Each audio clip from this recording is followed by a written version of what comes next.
Varētu lūdzu uzskaitīt, cik darba un pienākumu šodien tika veikti? Šodien tika novadītas 2 ekskursijas. Tika aizvesti 3 bērni uz dažādām skolām, 1 atpakaļ, un vēl 2 ir jāsagaida. 1 no mūzikas skolas, 1 no mākslas skolas. Neesmu rēķinājis, cik degvielā patērējās, bet ir bijusi diena, kad ceļā no augšlīgatnes uz lejaslīgatni vien ir iztērēti nobraukti 120 km. Varētu saskaitīt tos darbus, kuros tu strādā, lai iztiktu. Esmu gids. Tas ir pirmais un pats svarīgākais darbs. Jau vairāk kā 15 gadus strādāju par gidu. Gan līgatnes slepenajā bunkurā, gan vadu ekskursijas līgatnes pilsētā, papīra fabrikā, pa līgatnes dabas takām, protams, arī Cēsīs un Turaidā un Siguldā. Otrs darbs, kas ir mans, varētu teikt, sirds darbs, tā ir šaha mācīšana līgatnes skolās. Tas vēsturnieks, tā bija tāda bērnības izvēle? Vēsture man patiesi ir vienmēr interesējusi, tomēr tajā brīdī, kad vajadzēja stāties augstskolā, bija 2 izvēles – vai nu sirdī, vai nu kabatai. Tādēļ es stājos arī uz juristiem, jo tajā brīdī jurista izglītība bija populārākā Latvijas universitātē, tomēr paliku pie vēsturniekiem un nenožēloju ne brīdi. Es vairāk kā 15 gadus strādāju turisma biznesā un esmu sapratis, ka gids vispār grupas priekšā var runāt, ko vien vēlās. Pārsvarā jau neviens neklausās. Tā kā tas ir liels prieks, ka jūs tomēr esat dzirdējuši manas vārdus. Tas ir ļoti patīkami. Kā jūs redzat, šeit ir vēl viens uzraksts, kas vēsta. Bez sakariem nav pārvaldības, bez pārvaldības nav uzvaras. Un es domāju, ka tas gan varētu būt saprotams arī 21. gadsimta cilvēkiem. Iedomājieties, ja jums pazūd mobilais tālrunis vai nav pieejams internets, es domāju, dzīve kļūst nepanesama, vai ne? Tas nozīmē tikai to, man dārgie viesi, ja jūs tagad pārbaudīsiet savus mobilos tālruņus, jūs secināsiet, ka šobrīd jūs pilnībā esat manās rokās. Bet tā kā bunkurā ir 90 telpas, un ja mēs šodien vēlamies apskatīt kaut daļu no tām, es domāju, mums vajadzētu doties tālāk. Tā vēsture, kur tas spoguļo, tā ir tāda ironiska lieta. Vēsture vispār ir pārpilna ar ārkārtīgi skarbām atziņām par to, kā cilvēki ir dzīvojuši, kā viņiem ir klājies. Un es domāju, ka caur joku, caur vieglu humoru mēs varam likt saprast sarežģītas, skarbas un sāpīgas lietas daudz vieglāk nekā tad, ja mēs tikai uzskaitītu zaudējumus kādā laika periodā cilvēku dzīvēs. Galvenā ideja ir tāda, ka caur joku, caur absurdu mēs varam parādīt gandrīz absolūti nesaprotamu laikmetu tiem cilvēkiem, kuri to nav pieredzējuši. Un iespējams var izvilināt kādu smaidu pat to viesu sejās, kuri tajā laikā ir dzīvojuši ilgāk nekā es. Manuprāt, šī ir viena no svarīgākajām telpām bunkurā, jo te ir visa operatīvā informācija par to, kā civilā dzīve būtu organizējama Latvijas teritorijā ārkārtas apstākļos. Šeit ir informācija, ka jābūt jāorganizē komunikācijas, apgādes plāni, evakuācijas plāni, un kā redziet, tad praktiski visu šīm kartēm ir zīmēts ar roku, jo informācija bija tik slepena, ka to nedrīkstēja dot nevienam drukāt. Tādēļ civilās aizsardzības speciālisti pārzīmēja šīs kartes katru gadu, un pēdējo reizi tas ir noticis 1988. gadā. 50., 60., 70. un pat 80. gados tas bija likums, ka visur zem skolām, iestādēm, fabrikām, slimnīcām, pilsētās un ciematos bija jābūt bumbu patvērtnēm, kas paredzētas civilajiem iedzīvotājiem. Paralēli bunkuriem visā Latvijas teritorijā bija arī tīkls ar novietnēm, kur tika glabātas gāzmaskas. Gāzmasku būtu pieticis 96% Latvijas iedzīvotāju. Arī šajā bunkurā tika glabātas gāzmaskas aptuveni 50 000, kas bija paredzēts Cēsu rajona iedzīvotājiem. Tieši tādēļ vēl joprojām rehabilitācijas centra administrācija cenšas pārdot šīs gāzmaskas. Un augšā pie administratoras ik viens no jums var iegādāties pavisam svaigu oriģinālu padomju laika gāzmasku. Tikai par 12 eiro jūs varēsiet pagarināt savas izdzīvošanas iespējas par 15 minūtēm. Ja vēlaties dzīvot ilgāk, pērciet 2. Un šajā sakarā man ir viens jautājums jums. Vai varat man lūdzu nosaukt 3 lietas, kas cilvēkam ir nepieciešams, lai izdzīvotu fiziski? Ūdens, ēdiens. Fantastiski. Jūs esat tik lieliski sagatavot, ja jūs paliksiet kopā, jūs izdzīvosiet 100 punkti. Ja? Ne, es atzīšos, es to jautājumu uzdevu tādēļ, ka pēdējo dažu gadu laikā esmu dzirdējis tik dīvainas versijas par to, kas cilvēkiem šķiet nepieciešams, lai izdzīvotu. Internets, iPods, lūpkrāsa. Jūs nesmaidiet, jaunais cilvēki. Jūs pat iedomāties nevarat, cik grūti ir izdzīvot bez lūpkrāsas. Jūs redziet, dāmas, ja tādi izskatās tie vīrieši 21. gadsimtā šausmas kaut kādas ārprāts. Vai es atceros, pirms pāris nedēļām šeit bija kāda grupa, un kāda kundze teica, ka viņas prāt 3 svarīgākās lietas esot ūdens, pārtika un mīlestība. Un tas ir tik skaisti, ka arī 21. gadsimtā vēl joprojām eksistē romantika, bet problēma ir tāda, ka pat visromantiskākās attiecības nevar ilgt mūžīgi, ja mums nav gaisa, ko elpot. Tādēļ es domāju, ka arī mums vajadzētu noskaidrot, kā šeit tiek organizēta ventilēšanas sistēma. Tie padomju slepenie bunkuri visu laiku tas bija tāds eksotisks vēstures relikts. Ja? Tu vari iedomāties, ka tā kļūst par dzīves nepieciešamību tagad. Ka visā Latvijā sākas reanimēt bunkurus. Nu, godīgi sakot, nē, un tas patiesi ir vairāk nekā traģiski, ka mums ir jāsāk domāt jau kategorijās, kā paglābt savu liko dzīvību gadījumā, ja kaut kas notiek. Un tomēr varbūt, ka padomju laiks mums var likt aizdomāties par to, ka slēpšanās, tātad reaģēšana jau uz notikušu faktu, nav risinājums. Varbūt, ka tomēr ir jābūt gataviem no sākuma rīkoties un pēc tam tikai domāt, kā reaģēt. Jūs ziniet, ar tām pociņām ir tā, ka ikvienu pociņu vispār var nospiest vismaz vienu reizi, bet šeit labāk nevienu. Ja? Sarunāts atrodas telpai pa vidu, tas ir modulis, kādus 60. gados izmantojot padomju konstrukcijas dīzeļu zemūdenēm. Tas nozīmē to, ka šis bunkurs varēja kļūt par vienu lielu zemūdeni, un, manuprāt, tas ir arī vienīgais veids, kā cerēt izdzīvot nopietni ķīmiski piesārņojumu vai reāla atomkara apstākļos. Vēlos jums parādīt, ka aparatūra vēl joprojām ir darba kārtībā. Mirklīti uzmanības!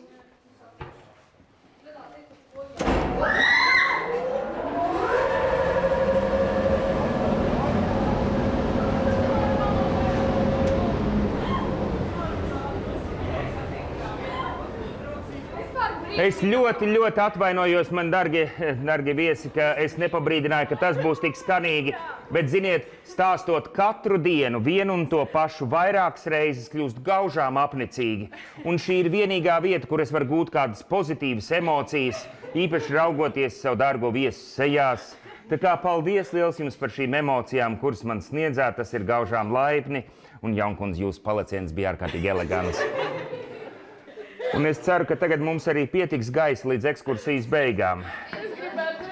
Tikko kā šodien man angliski runājošas grupas sastāvā bija arī cilvēks, dāņu majors, kuru iespējams plašāka publika pazīst kā sarkanais deguns. Viņš ir izteicis savas domas par notiekošo Ukrainā, un viņš piekrita tai domai, ka šodien mēģināt paslēpties bunkuros, kuri turklāt ir labi redzami, atpazīstami un viegli uz tiem notēmēt, ir vairāk nekā muļķīgi. Jo skaidrs, ka šodien kara vešana, kāda tā notiek austrumos, nav saistīta ar 2 armiju cīņu, bet ir saistīta ar lielāku sāpju nodarīšanu cilvēkiem.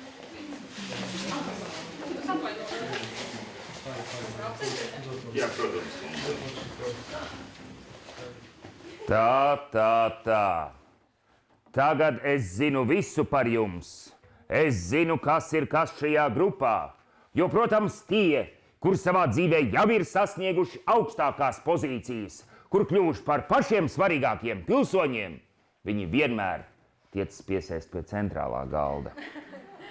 Bet nebēdājiet, visiem pārējiem vēl joprojām ir iespējas kāpt pa karjeras kāpnēm un atrast kādu brīvu vietu pie galvenā galda. kartes mēs varam redzēt, kā Latvija tajos gados ir tikusi iedalīta kolhozos un padomju saimniecībās.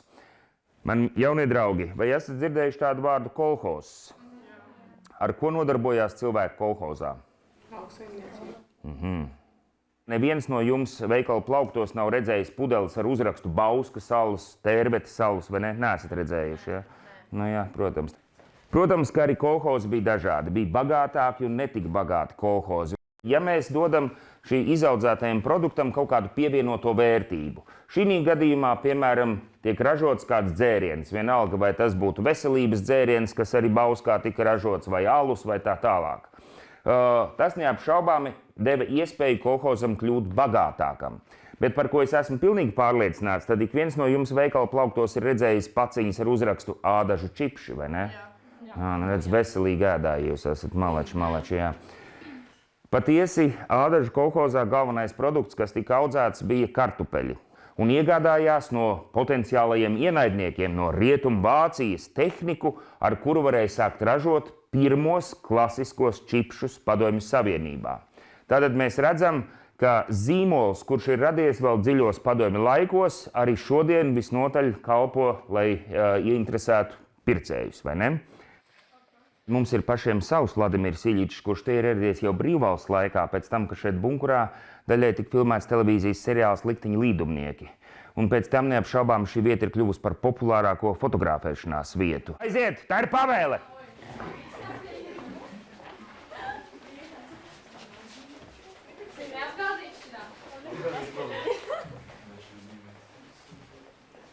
Un es redzu, jūsu godīgajās acīs, tagad nepacietība iegūt savā īpašumā fotografiju ar šo pašu zināmāko 20. gadsimta pirmās puses teroristu.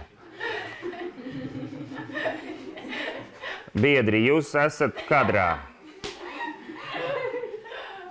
Mūs labi, ka jauka pavot. Vai, izskatās katmiņas karta pilna, es atvainojos, jā. Bet, tas, kā tagad mēs to vēsturi vērtījam, tur visām tam piemekāšanām un demontāžām un zāģēšanām uz pusēm, ko tu par visu to domā? Mans personīgais viedoklis ir duāls, jo cilvēku sabiedrībā pieminekļu nogāšana vienmēr ir bijusi aktuāla. Līdz ko atnāca jauna vara, pirmais darbs bija iznīcināt tempļus un nogāzt pieminekļus. Šāda tradīcija cilvēku sabiedrībā ir jau gadu tūkstošiem. Ja mēs runājam par šodienu, tad neapšaubām mums ir jāsaprot, kāpēc mēs nogāžam vienu pieminekli vai liekam citu pieminekli. Pirms tas tiek darīts, ir jābūt skaidrībai ne tikai dažu lēmēju prātā, bet arī visas sabiedrības prātā. Un par zāģēšanu runājot, es tomēr atļaušos pateikt, es domāju, ka varbūt neesmu ļoti populārs šajā ziņā, bet es domāju, ka upītis ir viens no dižākajiem latviešu vārda meistariem. Un šī gadījumā, tāpat kā mēs skatāmies uz Daglava Rīgu, mēs daudzējādā nozīmē varam skatīties arī uz Andreju Upīti, kā uz laikmeta simbolu, labo un slikto. Mūsu katra cilvēka dzīvē ir labais un sliktais. Arī viņš ir izgājis cauri abām šīm pasaulēm. Šis ir Latvijas PSR Komunistiskās partijas centrāla komitejas pirmā sekretāra darba kabinets. Un pirmais sekretārs bija viens no 3, kuram šeit bunkurā bija savs atsevišķs kabinets. Un pirmais sekretārs bija arī tikai viens no dažiem, kuram bunkurā bija sava gultiņa. Vai drīkst lūgt jūs piesēst? Jūs lūdzu. Man? Es tev nošķēšu. Paldies. Mēs esam laimīgas sabiedrības šūniņa, jo mums ir pašiem savs pirmais sekretārs. Tādēļ es lūkšu biedri pirmo sekretāru teikt kādus uzmundrinošus vārdus. Motivējoši vārdi. Turās kopā, elpo maz. Dzer daudz.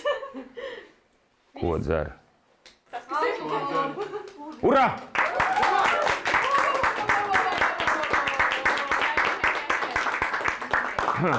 Tas tā nebija paredzēts. Piespiediet, jā. Vēl vienreiz. Cita lieta, jā. Kas ir tas galvenais? Kā tagad saka, message ziņa, ja? tiem taviem stāstījumiem bunkurā? Stāsts par padomju laiku, tā laika bunkurā, ir stāsts par muļķību, par gigantiska apmēra muļķību, kas sevī slēpa arī traģiku, kas sevī slēpa arī sāpes un šausmas, bet mēs nevaram tikai uzskaitīt kritušos un cietušos. Mums ir jārunā arī par to, kuri tad izdzīvoja. Mans stāsts lielā mērā asociē to absurda situāciju, kurā mēs esam arī šodien. Mēs šodien daudz ko iespējams nesaredzam vai negribam saredzēt tajā, kas notiek. Un es ceru, ka arī maniem bērniem un mazbērniem būs iespēja ar joku stāstīt par to, kā mēs esam pieredzējuši laiku, kad dažā labā lielā demokrātijā pie varas ir cilvēki, kuri absolūti neizprot, kas ir demokrātija. Man, mīļie draugi, no sākuma es vēlos jums pateikties, ka jūs ļāvāt man atkal sajusties kā bērnībā. Jo, ziniet, ikvienam cilvēkam noteikti ir lietas, kuras cilvēks neaizmirst visas savas dzīves garumā. Un viena tāda priekš manis ir šī burvīgā skaņa, kura rodas tad, kad mēs bīdam metāla krēslu pa nelīdzenu flīžu grīdu. Tad domāju, ka šobrīd te ir vienīgā vieta Latvijā, kur mēs varam redzēt autentisku padomjulaika ēdnīcas iekārtojumu. Un vairāk par visu mēs lepojamies ar šīm plastmasas sneļķītēm. Un te jūs redzēt vēl vienu uzrakstu pēdējo mūsu ekskursijas laikā, kurš vēsta: taupiet maizi, tas ir 1000 ļaužu darbs.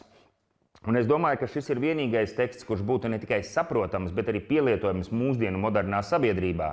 Jo pirms pandēmijas lasīju ziņojumu par to, ka katru gadu Eiropas Savienības teritorijā cilvēki izsviež pārtiku pietiekamā apjomā, lai pabarotu vēl vienu Eiropu. Glāze ar vārdu. Man ir divi stāsti, viens īss un viens svarīgs. Šīs glāzes dizaina autore bija Vera Muhina. Viņa bija dzimusi Rīgā un 30., 40., 50. gados bija pasaules slavena dizainere, arhitekte, skulptore, un viņa bija arī viens no retajiem cilvēkiem, kuras viedoklī ieklausījās diktators Staļins. Un, kad Latvija tika okupēta Otrā pasaules kara beigās, tad Rīgas centrā esošajam brīvības piemineklim bija pienācis gals. Jo padomju republikā nevar būt cita brīvība kā vien padomju brīvība. Bet Vera Muhina pateica nē. Viņa pateica, ka tas nav tikai piemineklis, bet ka tā ir mākslas vērtība.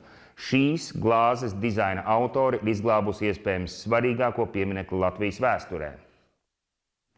Man jāsaka, es esmu šodien gana daudz runājis, un iespējams lielākā daļa no tā bija muļķības. Bet tagad ir pienācis laiks atzīties.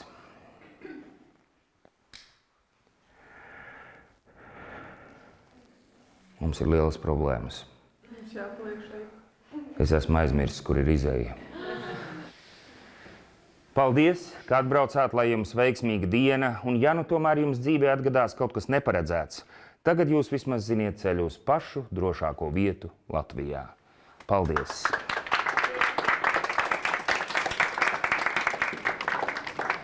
Un tas, ka tu Rīgas puikas pārvācies uz Līgatni, tas arī nebrīd no nožēlas. Pirmkārt, es tiem Līgatnes čaļiem varēju parādīt, kas ir kārtīgs Rīgas centra puika. Tas, manuprāt, ir pats svarīgākais, jo spēlējot Līgatnē uz dīķiem hokeju, man bija zināmas priekšrocības. Bet šeit Līgatnē es esmu pavadījis vasaras. Un tad, kad nodibināju savu ģimeni, tad izvēle par labu Līgatnē bija pašsaprotama, jo šeit ir sava vieta, sava māja, sava teritorija, zeme. Un šobrīd es domāju, ka mani bērni pavada ārā svaigā gaisā daudz vairāk nekā tad, ja viņiem būtu iespēja dzīvot Rīgā. Un tas, ka tava mamma bija brīda, ka tas dzīvi padarīja bērnībā vienkāršāk, vai tieši otrādi? Es domāju, ka tas man ļoti daudz ko iemācīja. Cik daudz un svarīgi ir būt pirmkārt pašam, godīgam pret sevi un galvenokārt latviešu valodu. Mana mamma man mācīja latviešu valodu, liekot rakstīt diktātus, gandrīz katru dienu. Es domāju, ka es biju lielākais ieguvējs no visiem saviem klases biedriem. Runājot par bērnību un Vestienas ielas rakstnieku mājas periodu. Pats svarīgākais, kas tur slēpās, tie bija šo daudzo rakstnieku bērni un mazbērni. Un ticiet vai nē, tā, manuprāt, bija pati burvīgākā kompānija, jo mums visiem bija viens vienots mērķis. Mums bija jāizstāv savas Vesetas mājas gods. Spēlējot futbolu ar blakus esošo Baltijas kara apgabala virsnieku mājas bērniem, mēs vienmēr uzvarējām.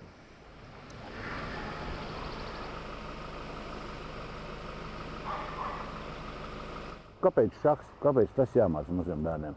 Šahs tādēļ, ka tas māca loģisko domāšanu.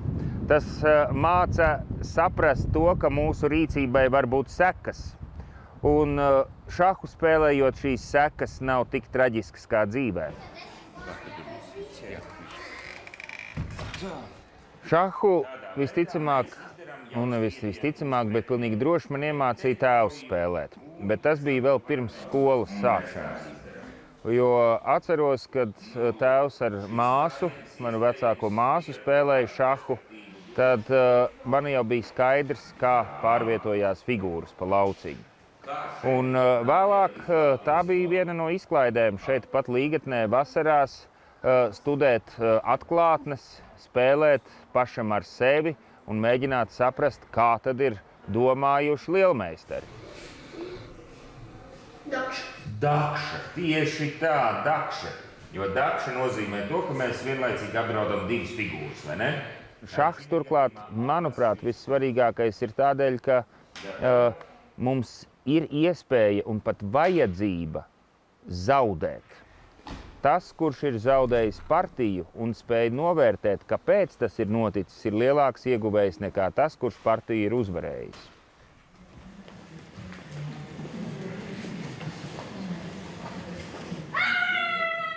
Pašam nav gribējies pārrakstīt vēsturi. Vēsture bieži, tomēr nevienmēr, bet bieži ir bijusi kalpone pastāvošajai varai.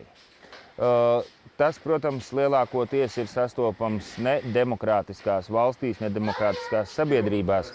Līdz ar to tas, kas būtu pārrakstāms, ja mēs tā varētu teikt, kaut arī tas nav īstais varbūt jēdziens, ir tā vēsture, par kuru mēs varam šaubīties, jo tā nav pamatota faktos. Bet vēsturi pārrakstīt nevar tikai tāpēc vien, ka tā kā ir noticis, tā ir. Mēs dažkārt nezinām līdz galam, bet mēs nevaram to vairs mainīt. Daudz zinoši vēsturnieki un politikā ir aizgājuši. Pašam nekad nav gribējies. Manuprāt, ka tas ir vislabākā izrāde. Kādas vēlēšanas, vai mūsu valstī, vai kādā citā valstī, sekot līdzi tam, kā kādam cilvēkam tiek iedota vara, un mēs varam skatīties, kā viņš sabojājas. Tāpēc es domāju, ka nē, es tomēr laikam neizvēlētos sevi likt par piemēru kādam citam, sakot, ka es zinu, kā ir jādara. Es to nezinu. Un tie, kuri ir gatavi to uzņemties, visu cieņu, arī tā ir liela, liela drosme. Un tomēr no malas skatoties, tas ir daudz jautrāk nekā esot tur iekšā. Kas šodien ir palicis? Tas lielākais mīts un stereotips padomju laikiem, kas joprojām dzīves. Man ir ļoti grūti pateikt, kurš ir pats lielākais. Noteikti katram cilvēkam ir savs. Tas būtu numur viens. Bet, manuprāt, visnepareizākais tomēr, lai arī cik tas skanētu briesmīgi, ir teikt, ka tad viss bija slikti. Un ir viens konkrēts piemērs, stāsts par to, ka tajā brīdī, kad mēs esam jauni, kad mēs esam iemīlējušies, kad mēs dibinam ģimeni, tad mums zāle ir viszaļākā un debesis ir viszilākās, neatkarīgi no tā, vai tajā brīdī mēs dzīvojam Padomju Savienībā, vai mēs dzīvojam neatkarīgā Latvijā, vai varbūt tas vispār ir kara laiks, piemēram, Otrais pasaules karš. Un tad cilvēka apziņa par to, kad ir labi un kad nav labi, ir ļoti subjektīva. Līdz ar to kāds konkrēts stāsts par to, ko mēs varbūt redzam savādāk un varbūt neizprotam īsti par padomju laiku, manuprāt, visvairāk slēpjas, protams, tajā, ka mums, tātad sabiedrībai un vēsturniekiem, nav pieejami visi materiāli, dokumenti, lai to varētu pētīt. Nemaz nerunājot par to, ka mums ir tāda maza aizspogulīs sajūta. Un kāds šim laikā būtu vēsturnieku uzdevums? Neaizmirst atgādināt to, ka vēsture ir mūsu izpratnes pamats. Tā nav ne pareiza, ne nepareiza, bet tas ir mūsu izpratnes pamats. Tā nav ne laba, ne slikta, bet tā ir mūsu izpratnes pamats. Nu, Līgatnē ir jau kaut kādas tuvākās vietas, sirdī tuvākās. Manuprāt, ka Līgatnē vistuvākā vieta ir tā, no kā Līgatne ir cēlusies. Līgatne ir uzbūvēta uz papīra. Un Līgatnes papīra fabrika ir bijis tas centrs, kurš ir devis ikvienam līgatnietim iespēju dzīvot, piepildīt savus sapņus un turklāt veidot vēsturi. Līgatnes papīra fabrika ir vieta, kura apgalvo to, ka ar papīra lapu var nosist impēriju. Un šī papīra fabrika ir ražojusi papīru, ar kuru veiksmīgi ir izdevies piebeigt Krievijas carisko impēriju. Kā tā? Tādēļ, ka tā bija vienīgā vieta cariskajā Krievijā, kur drīkstēja ražot papīru ar cariskās ģimenes ūdenszīmēm, un, protams, ka viņš arī parakstīja savu atkāpšanos uz Līgatnē ražotu papīra. Nu, kā ir tos turists vadot pa Līgatni? Kādreiz pārņem lepnums vai rekā te viss jau ir bijis un beidzies? Mani pārņem lepnums par to, ka vēl joprojām cilvēki atcerās, ka Līgatne ir tā vieta, kur tika ražotas burtnīcas un klādes, kur viņi mācījās, ka Līgatne vēl joprojām ir dzīva. Es esmu vēsturnieks. Es savu dienišķo maizīti pelnu stāstot par to, kas reiz bija. Vai tās būtu Cēsu viduslaiku pilsdrupas, vai tās ir kādas citas senas vietas, vai aizbrukušas alas, gaujas Senlejā, tas viss ir bijis. Un par to nevis vajag skumt, bet vajag priecāties, jo noteikti būs atkal.